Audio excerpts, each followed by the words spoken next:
What's going on, guys? Welcome back to the channel. You probably clicked on this video because we're installing the $60 Amazon special lift on my 2007 powerstroke. I went ahead and got jacked it up already, and just what I did was I jacked up from the bottom of the axle with my jack, popped tires off. Then I came underneath there and put a jack stand on the frame. So we got a free floating axle here, because we're probably going to have to do some finagling with jacking that spring up to be able to slide in a 2-inch block. I did, of course, my YouTube research before I started on this. I was looking for other videos, and I didn't really find any good videos on it that showed it too detailed, so I'm hoping I could maybe give you guys some tips and whatnot for putting in your own lift if you guys decide that. Alright guys, here's the box that came in. I think it was from Amazon, it might have been eBay, but I just know I only paid 60 bucks for it. And it's a 2-inch spacer lift, basically just a little leaf packs that go in between there to get that 2-inch level. We'll do a quick unboxing here, see what we got to work with. Oh, we got another box.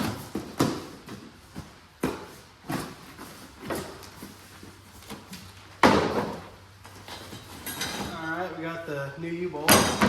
They seem decent quality, black oxidized finish.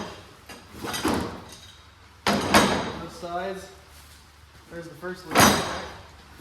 There's the second leaf pack. I think these are your centering bolts to get these centered on your leaf spring with. And then all your hardware for your leaf spring, for your U-bolts. I think I'll get the job done. Give me a nice level look on the truck. Main reason I'm putting mine on is I ended up buying a set of 35s and their 20-inch rims on Marketplace, and I'm getting pretty bad rubbing when I turn. I'm hoping this will clear just enough, get my front up so it doesn't rub as bad, but we'll see. If not, I'll be looking for new tires. Alright guys, what I've read online is I need to pop that sway bar link off, and then I'm probably going to take the brake caliper off so I don't yank this brake hose. Brake line, I mean. Hang that off out of the way. Pop the U-bolts off. And then I've seen people put their an extra jack under your spring, push up, and you can usually slide in your leaf pack, make it fit. So I'll get the camera up and get a little footage of me taking some stuff apart, and then I'll tell you guys step by step. Alright guys, I got both those U-bolts. I popped those off. It wouldn't drop, so you gotta go to your other side over there. And I cracked the front ones loose on that side. And I got a gap here. I should be enough to get that 2-inch spacer in there. And this shock's fighting me right now.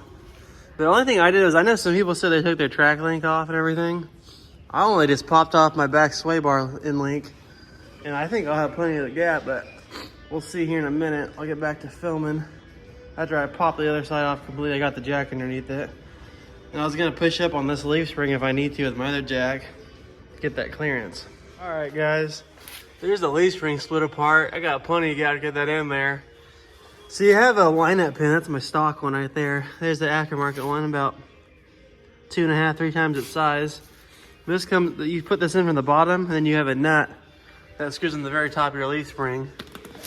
And then all that will sit up in there, that little stud in the bottom sits down in there, like that. And that's just your bottom mount. So I'm gonna put those together. I'll get back to you guys.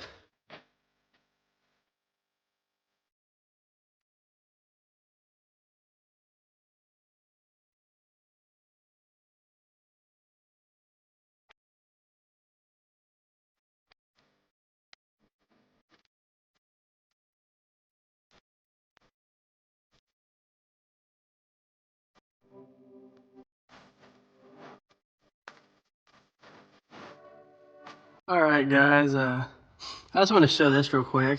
Again, get a jack, put a block underneath there, jack that up. I got the axle kind of supported on blocks of wood, and then my other jack down there.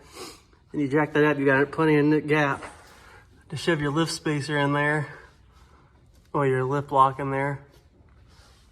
Now, I have a ratchet strap. You can see that big old ratchet strap I got, because this axle is gonna fight you, because that steering stabilizer has pressure on it. And it's trying, I think it's trying to twist it as you're trying to line this thing up. So I'm gonna try to keep doing what I did. I already got some good ground made and running that ratchet strap. I just hooked it around the back of the front differential, then hooked it to the 2 lift springs over there. I'm tightening it down, and I'm gonna try to drop those springs over the top of this, see what happens. All right, guys, little update. Been working on it. And I haven't take off the track arm, or I just spaced the name of that. Maybe not your track arm. Dang it, it'll come to me here in a second.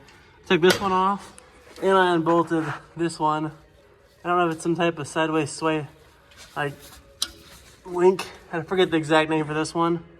This is like some type of stabilizer. It goes down here, it bolts in. Let me get a little light on that for you guys. It bolts down in right here. That thing was a pig to get off of with a 4-foot cheater bar. Yeah, got that. I was able to finally line this up and sit it down to its hole.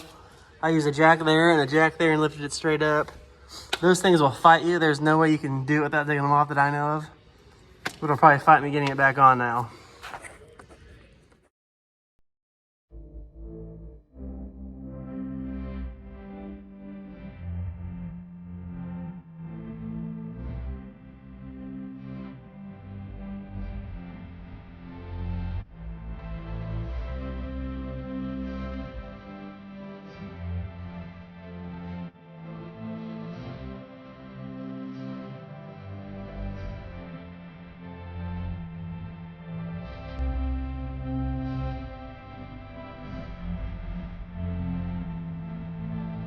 What's going on, guys?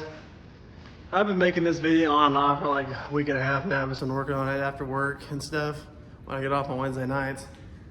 I got it all together, and I don't know what all, I gotta edit this up and see what all I have showed you guys and come back and hit some highlights of what I would recommend. But man, I'm happy how this thing's looking. It's really sitting nice now.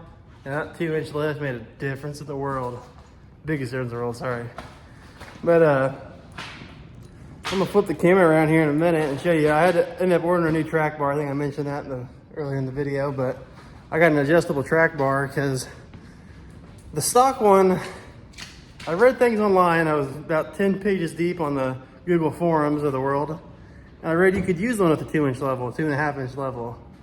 This is only a 2-inch. So I was like, okay, I'll be fine. But I'm like this much off still and I cannot get it to go. So these are only 50 bucks, a new adjustable one. My bushings were shot anyways in mine, so I was like, you know what, 50 bucks, throw that in. So I waited for that too. That's why I had to partially wait to get this truck done. So I'm gonna throw that in there. I'll show you guys how it looks after that. All right, guys, she's all done. There's old Tex. He likes it. She's sitting good now. Almost tooted a little bit. I think I'm gonna measure here in a minute and see where we're at, but it looks perfectly level. Maybe a 1/2 inch taller in front, but I'm not mad about that. But of course I dumped the whole socket tray, and you know how it goes in a project. You got every tool and its cousin out, so it's gonna be a cleanup time for the rest of the night. I'm gonna fire this thing up and back it up out of the shop. But I'll show you guys that track bar I put in. There's that adjustable track bar. Let me get in there a little better. There it is right there. So that went in pretty good. Not bad at all. Happy with it. I think I'm gonna go over here and torque down those bottom U-bolts. I forget what it's, I read online the torque spec, but I can't remember now, so I'm gonna find that, torque those down, and I'll pull it out, and we'll be all done. All right, guys, thank you for watching the video today. Don't forget, hit that sub button, hit that like button, leave a comment down below if you got any questions. I'd say overall, the Amazon lift kit, 10 out of 10 purchase. I'd buy it again if I had to, save the money from the double price for upcountry and the Supreme lifts and all those. So thank you, guys.